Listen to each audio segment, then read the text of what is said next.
Hi, welcome to Life in a Bottle, Season 3, Episode 28. I'm Kyle, and I am pumped to be talking about this wine once again. We run an offer on this wine usually every year when we receive it. This is a name that a lot of our loyal subscribers will be familiar with. This is the 2019 Agarrus Vigne de Facteur, which translates literally to the vines of the postman. Serge Scherer started out as a mailman, first in Alsace, where he grew up, and also studied wine, and then ended up moving a little further south, settled in southern France, in a tiny little appellation situated right in between the Languedoc and the Rhone Valley, where he's been growing killer wine. So, I already alluded to it. Where are we? We are in Europe. We're in France. We're in southern France, in the geographic designation of Cevennes.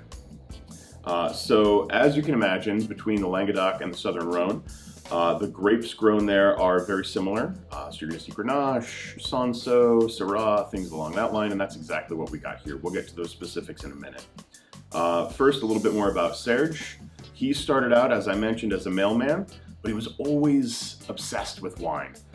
He studied winemaking in Alsace.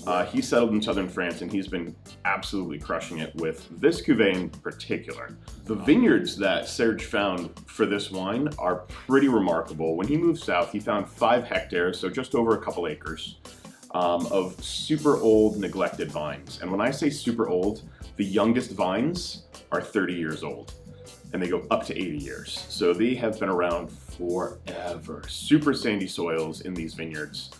So the water that comes drains. It's a super hot climate, so these vines have to send roots super deep. These vines are constantly looking for water, so we get beautiful concentration in the fruit. Such depth of flavor comes through in the wine. It's fermented with native yeast. He's hand harvesting. He's fermenting in stainless steel, so there's no oak on this. This is all fruit all the time, and it's still got such a beautiful depth of earthiness to it that comes through, and these dried herbs kind of thing, that's absolutely killer.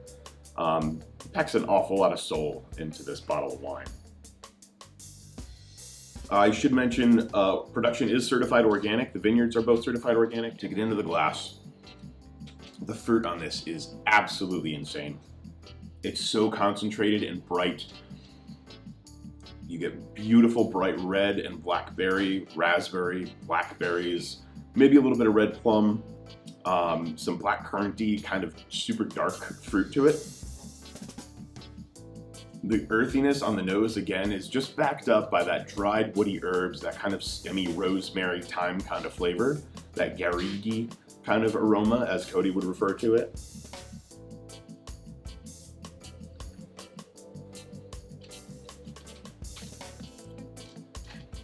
The acidity is great. It's beautifully fresh without being so assertively acidic. The tannin is really nicely balanced.